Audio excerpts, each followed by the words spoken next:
Olá, pessoal. Estamos agora na reta final, né, sobre esse tema, infecção relacionadas à assistência, e a gente encerra com pneumonia. Pneumonia hospitalar ou pneumonia associada à ventilação mecânica, que a gente pode ver nesse guide da Sociedade Americana de Infectologia e também nos manuais da Anvisa, tá? O que é importante a gente perceber quando a gente fala de pneumonia relacionada à assistência é que a gente tem que ter pelo menos um tempinho no hospital para a gente poder considerar isso por 48 horas, tanto no hospital quanto em ventilação mecânica. Só que ventilação mecânica você considera até quando ele ainda saiu do ventilador. Nas 24 horas após a retirada do ventilador, se ele tiver alguma pneumonia ou suspeita, ele é considerado associado à ventilação. A gente não tem muitos dados aqui no nosso país, né, dados precisos, porque há uma subnotificação enorme. A gente viu na primeira aula que só 23% dos serviços fizeram a notificação de forma mais regular. E aí não tem como a gente definir bem nossa incidência, mas nos Estados Unidos é descrito de 5 a 10 a cada 1.000 admissões, né? O que é interessante a gente saber sobre essas pneumonias é que elas têm uma alta mortalidade, gente. Tem lugares que relatam até 70% de mortalidade. Então, assim, é uma coisa realmente desastrosa. Precisamos traçar estratégias de fato e ficar atentos a isso para evitar que isso aconteça, né?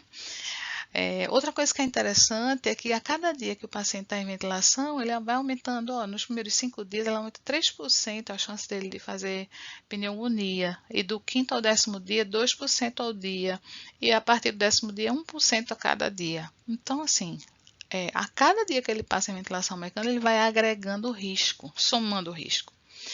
E esse aumento de tempo de internamento hospitalar, aumento de custo e mortalidade são coisas que a gente vai ver em todas as IRAs, em todas elas. Eu chamo a atenção que só 15% das pneumonias associadas à ventilação, elas têm um aspecto de ser bacterêmica, né? E pode ter uma alta mortalidade. Em relação à patogênese, a gente pode unir essas coisas, né? A inoculação do material contaminado pelas nossas mãos. Lembrar que o uso de luva não faz com que a gente não precise lavar as mãos, não é? Então, se vai usar a luva, tem que lavar as mãos antes e depois, sim. Né? Então, a gente pode inocular material com as mãos contaminadas, né?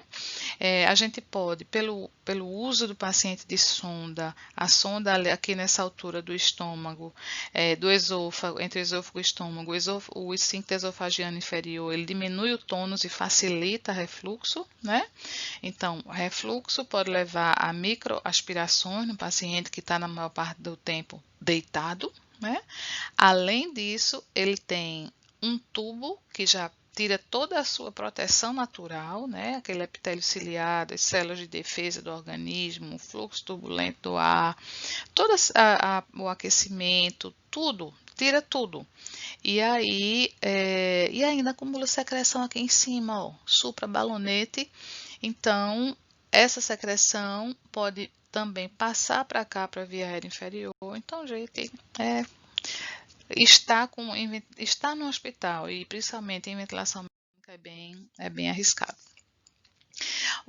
Tem vários fatores de risco, né, para pneumonia relacionada à assistência, mas a gente pode lembrar assim, aqueles que alteram a colonização da orofaringe do estômago, eles podem contribuir. Porque se eu altero essa flora, que é a minha flora de defesa, eu deixo o paciente mais suscetível. E isso vai acontecer quando? Quando eu faço antiácidos, antibióticos, no paciente DPOC, que ele faz infecções de repetição, né? Então, ele já tem uma flora alterada. O uso prolongado de ventilação mecânica, a gente viu que a cada dia, né, aumenta a chance de a pessoa ter, né? E a gente viu que as mãos podem fazer isso, a quebra de barreira pode ajudar nisso, né? Então, o uso de ventilação mecânica, a cada dia que vai passando, vai aumentando esse risco. E os fatores que favorecem a aspiração e o refluxo do trato gastrointestinal também estão associados. Então, se o paciente tem intubações repetidas, se ele está usando sonda, se ele está mais em posição supina, se ele é um paciente com comatoso, comprometimento no nível neurológico, imobilizado, pacientes cirúrgicos, né, imobilizados, ele tem grande risco de fazer pneumonia, sim. Nessas coisas a gente tem como ajudar. Tem algo a fazer, né? Mas, ó, na condição do hospedeiro, a gente não tem nada a fazer. Idade, desnutrição, imunidade, a gente não tem como mudar isso aqui. Ou pode mudar pouco. E essa pneumonia, ela pode variar, né? A sua gravidade e os agentes etiológicos podem variar de acordo com a sua classificação. Se ela é precoce, menor ou igual a 4 dias, que tem esses agentes associados. Se ela é tardia, mais do que 4 dias, que pode ser paciente sem fatores de risco, paciente com fatores de risco. Os micro-organismos são mais ou menos os mesmos, tá, gente? O que é que muda? O perfil de sensibilidade. Aqui, o paciente com fatores de risco, ele vai ter um perfil de resistência muito maior. E a hora de checar se vocês sabem realmente sobre prevenção. Será que já escutaram alguma coisa sobre bundles, pacotes? Pois é. Vamos ver. Manter o paciente em decúbito elevado a 30 a 45 graus faz parte do bando de PAV, de prevenção de PAV.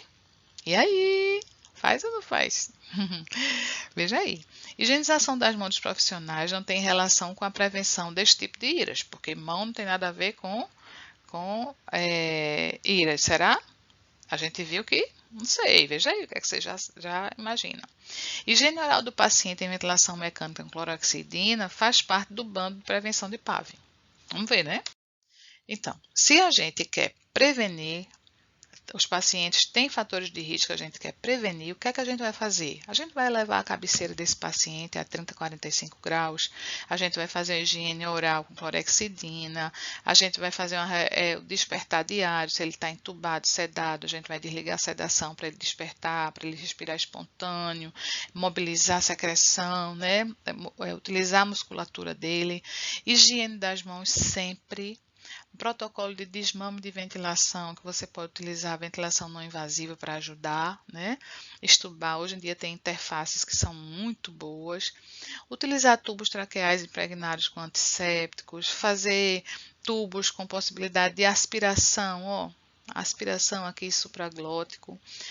Trocar circuito se ele tiver sujo, supraglótico não, suprabalonete, trocar circuito sujo e manter uma pressão do CAF endotraqueal 20-25. Então, esse CAF, o tubo tem esse CAF aqui, a gente tem que manter a pressão ajustada entre 20 e 25 para evitar a passagem de secreção aqui, tá, gente?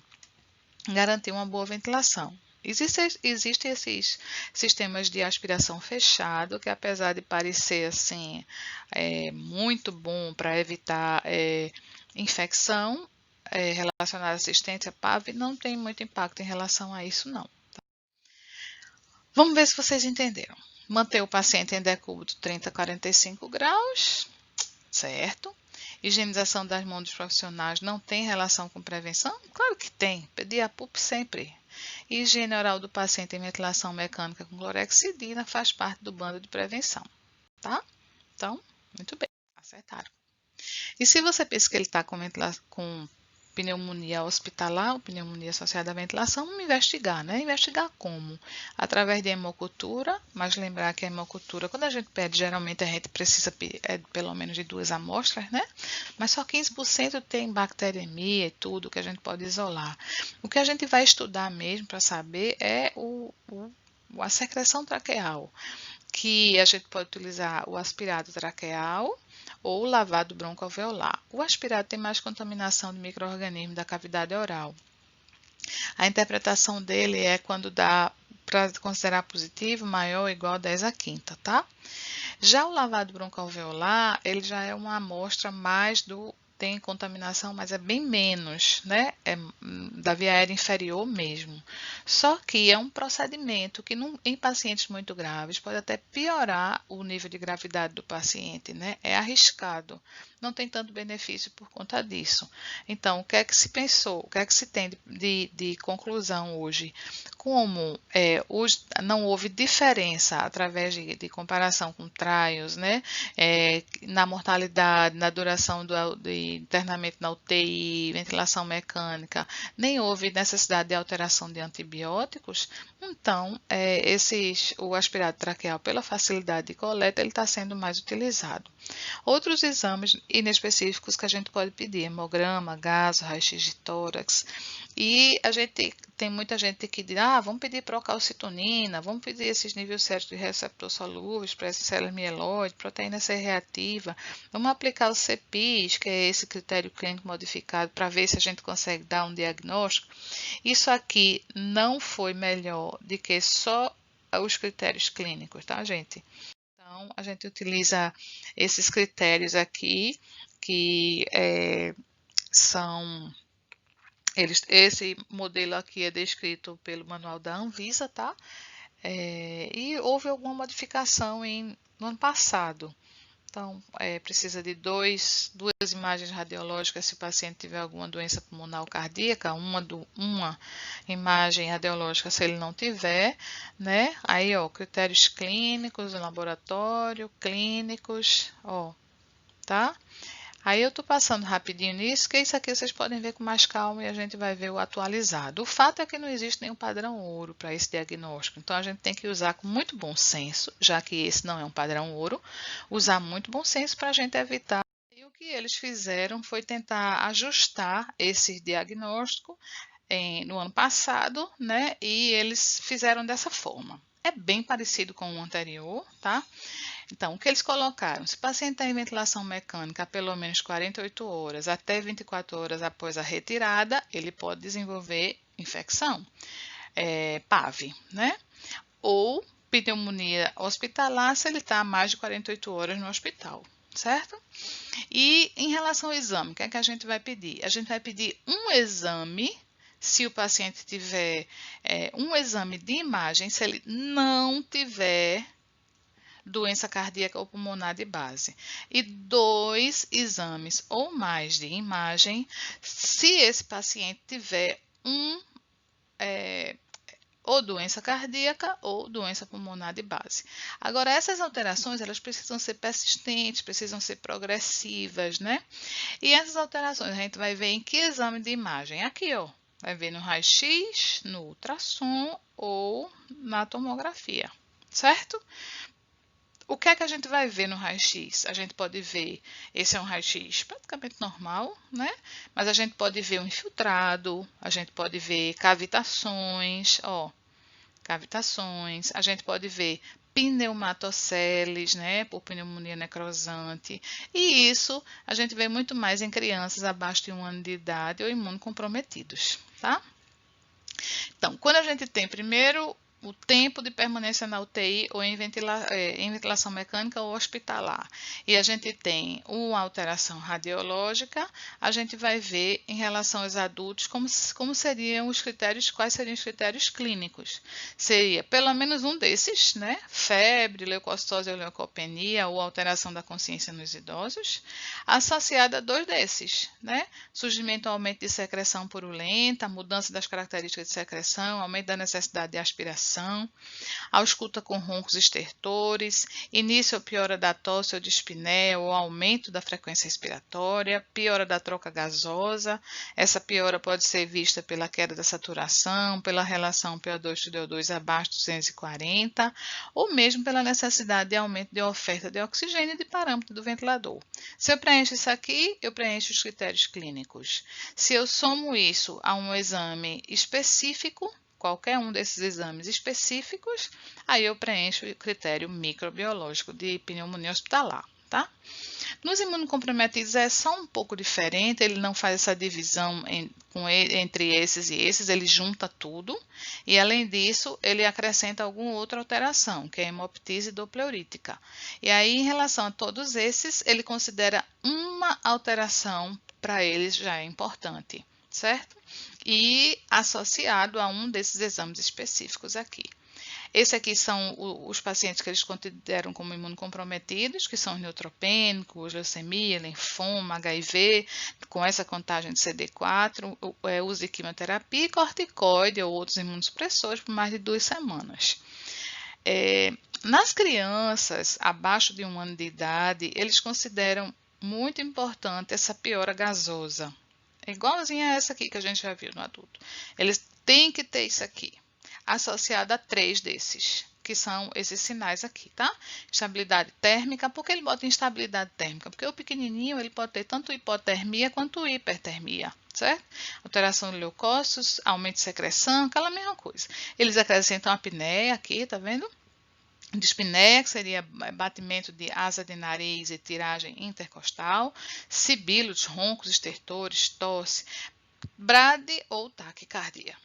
Nas crianças maiores, se aproxima bastante do que é feito nos adultos. 3 desses critérios são praticamente iguais, né? Só com as nuances aqui da criancinha menor, certo? Sempre num período de janela, a partir da alteração do exame, aí 3 dias antes, 3 dias depois, então dá um período aí em torno de 7 dias, que é o período de janela aí dessa infecção, certo? Né? E aí eu quero ilustrar com esse caso. Foi uma criança de 3 meses, chegou na nossa UTI com falência respiratória, foi logo entubada e interessante é que quando ela foi entubada ela já melhorou. Parâmetros baixíssimos, fisiológicos no ventilador, hemograma normal, sem febre, e o raio-x dela só tem isso aqui, ó, essa faixinha aqui de atelectasia, que ela ficou bem, logo que desfez. Aí a gente suspendeu o antibiótico, né? E chamou a atenção a hipotonia muscular, a gente pensou numa doença muscular. Tentamos estubar essa criança 2 vezes e ela não suportou, ela voltou logo para o ventilador. Então, vamos investigar a doença, ver o que a gente faz e tal. E nessa investigação ela já estava no 10º dia de ventilação mecânica e teve uma piora súbita. Começou desconforto respiratório, precisou aumentar parâmetro no ventilador, teve um pico febril, a secreção estava bem abundante, então precisando ser aspirada várias vezes, mas não era purulenta. Foi solicitado hemograma, PCR, raio-x de tórax e não foi colhida a cultura de secreção traqueal nessa ocasião. O raio-x de tórax veio assim. Então, a pessoa que viu esse raio-x se conformou com o raio-x e achou essa condensação e tudo. Será que é PAV? Vamos ver. Precisa de uma imagem radiológica. Com condensação ou opacificação, cavitação? Ela tem. Precisa de um critério desse aqui. Febre, ou leucopenia, ou leucocitose. Ela tem febre, o leuco era normal. Ela tem 2 desses critérios aqui, secreção purulenta, ou a alteração da característica, o aumento da secreção, o aumento da necessidade de aspiração, ela tinha. Piora da troca gasosa e aumento da necessidade de oxigênio de parâmetro, também tinha. Então, já fechou. Certo. Mas eu botei esse caso para vocês tomarem nota mesmo, para ficar aí de experiência para vocês. Cuidado com a interpretação do raio-x, porque isso aqui, gente, não é uma condensação, isso é uma telectasia. Pinçamento de arcos costais, o mediastino dela desviado para a esquerda, o coração tá para cá, gente, ó, tá para cá. Tudo alterado. Hemicúpula esquerda elevada. Então, essa criança, o que a gente fez para ela foi suspender o antibiótico, intensificar a fisioterapia e a criança ficou ótima. Lembre que a telectasia também pode fazer febre, também pode alterar a gasometria, principalmente dessa monta aqui, né? Ela trouxe todo o mediastino para cá, para a esquerda. E aí, se eu penso em pneumonia, eu penso em que agentes estão lá colonizando esse pulmão e sendo causadores de todo esse quadro clínico. A gente não sabe. A gente vai definir a antibioterapia de forma empírica, baseados nos micro-organismos mais frequentes daquele lugar, e a gente pode utilizar várias formas para isolar e tentar identificar esses agentes, né? Desde o disco de difusão, cada vez menos utilizado, o ETEST, o Vitek 2, o Malditoff. A gente quer identificar alguma coisa, mas no início a terapia vai ser empírica. A gente vai iniciar a terapia de acordo com a flora do local, que a gente já viu e isso é diferente, varia de serviço para serviço e o perfil de sensibilidade também. Então, Isso aí, tá, gente? O que é importante a gente saber é que alguns fatores de risco podem nos direcionar para a possibilidade de um patógeno multidroga resistente, como, por exemplo, o uso de antibiótico nos últimos 90 dias. Tá, uma coisa que a gente não pode deixar de perguntar é isso. Por quê? Porque isso aqui está associado com Pseudomonas multidroga resistente, com possibilidade de MRSA, né, Staphylo aureus resistente à meticilina ou à oxa. Então, a gente precisa saber disso. Se o paciente está chocado, a gente não pode apostar, tem que pegar com o máximo que a gente puder. Se ele tem síndrome de desconforto, ou já está internado, ou está em reposição, terapia de substituição renal, a gente já pensa que é um paciente já está mais tempo no hospital, já deve ter feito outros esquemas, já está mais, a flora dele já está mais selecionada, né?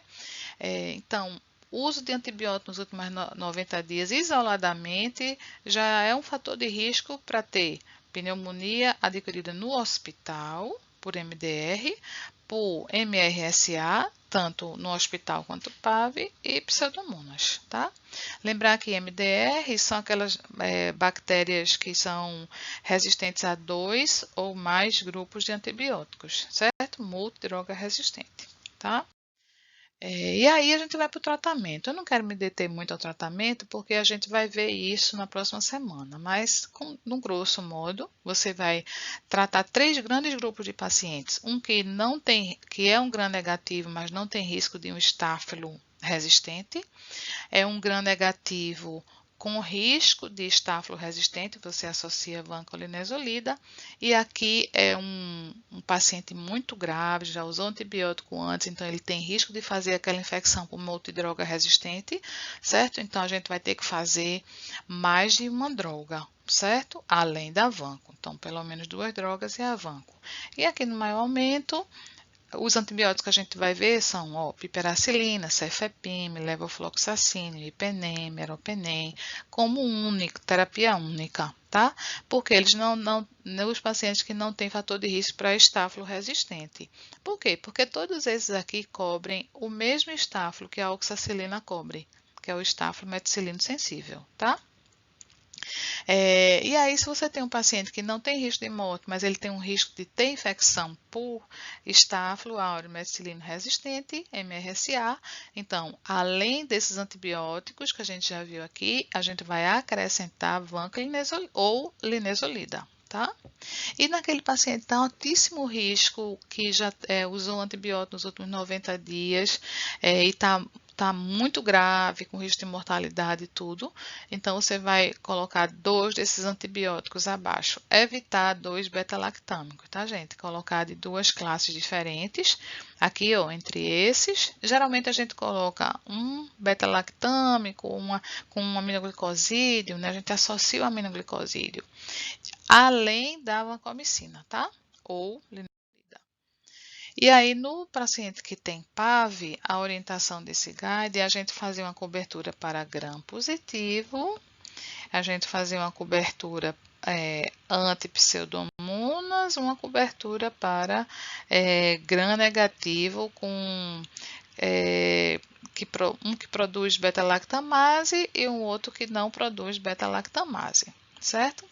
Mas antipseudomonas sempre.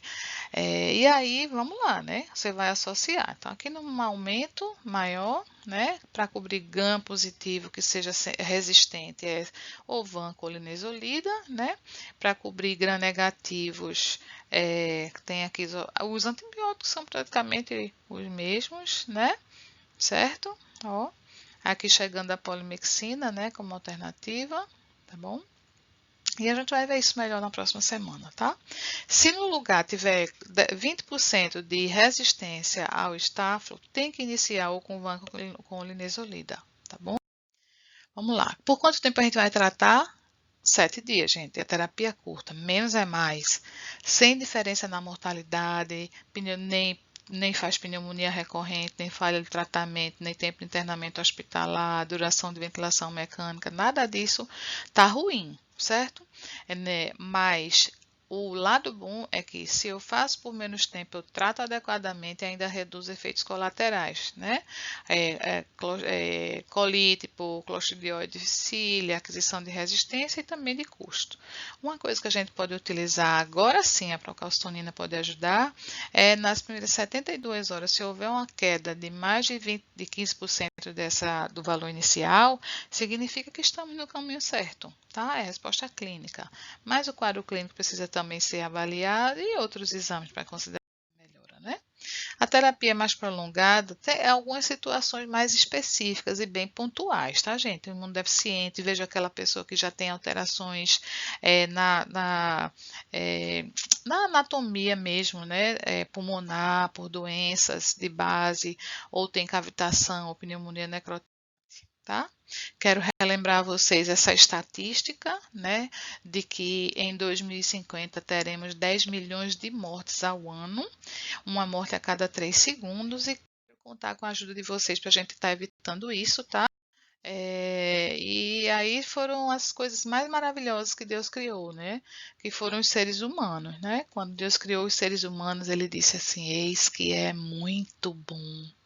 Então, o muito bom de Deus está nas nossas mãos para a gente cuidar, tá? Eu conto com vocês aí, com o empenho de vocês. Um abraço.